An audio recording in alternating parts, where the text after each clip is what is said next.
Calorie restriction in a body running on stress hormones makes the metabolic problem worse, not better. I know that is the opposite of what you've been told, but it is what the research shows. And it is what I see consistently in the women I work with who have been restricting calories, exercising hard, and watching their weight either stay the same or even increase. Now, today, I want to explain exactly why this happens and what the research shows and what actually works instead. Now, the first thing to understand is that the body reads calorie restriction as a survival threat, not a choice, a threat.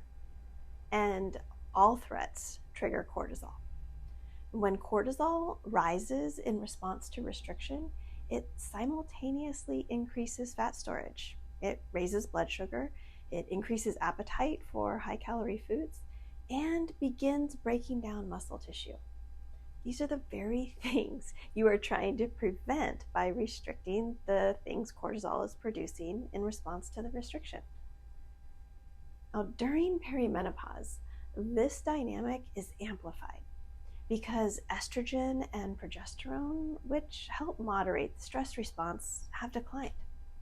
The stress response is already more reactive. Cortisol is already running higher than before. Calorie restriction adds another cortisol burden on top of a system that is already under strain. Now, research has shown that chronic calorie restriction produces persistent cortisol elevation and metabolic adaptation, meaning the body reduces its resting metabolic rate in response to restriction, more cortisol and a slower metabolism, directly opposite to the goal. Now, exercise is beneficial for metabolic health during perimenopause, but the type and intensity matter enormously. High-intensity exercise on an already stressed, sleep-deprived, nutritionally depleted body generates significant cortisol.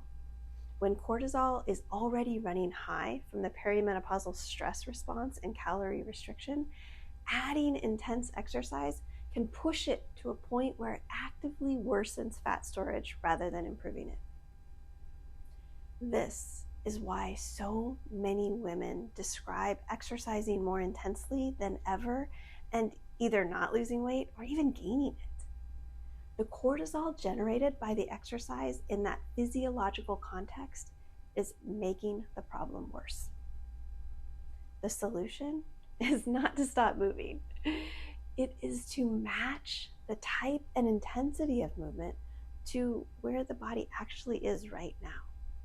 This might be walking, yoga, some moderate resistance training, movement that supports the metabolic picture without adding to the cortisol burden. So if the goal is not calorie restriction, then what is it? The goal is blood sugar stability. This is the most important dietary factor for metabolic health during perimenopause. Not calories, not macros, the blood sugar effect of what you eat. When blood sugar spikes after a meal, the body releases insulin to bring it down. When it drops sharply, the body reads that drop as a threat and releases cortisol to bring it back up. That cortisol response to blood sugar instability happens multiple times a day in women eating in patterns that create frequent spikes and crashes. Every cortisol spike drives fat storage. Eating in a way that keeps blood sugar stable, protein with every meal, healthy fat, fiber-rich vegetables, limited refined carbohydrates and sugar. This all reduces the cortisol burden significantly. Not because it cuts calories, because it reduces the blood sugar cortisol response cycle that is driving the fat storage. The pattern is consistent. Approaches that add cortisol burden make metabolic problems in perimenopause worse. Approaches that reduce cortisol burden make them better. Nervous system regulation reduces the baseline cortisol load.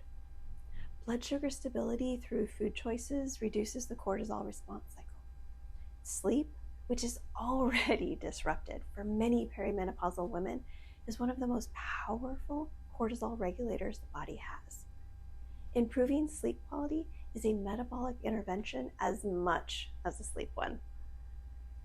At Santosha Wellness, we start with the nervous system, not with food, because that is the sequence that actually changes the metabolic environment. When the nervous system is regulated and the cortisol burden is lower, the body becomes responsive to nutritional support in a way that it cannot be when cortisol is driving the show. Now, next week, we're going to go into the full mechanism.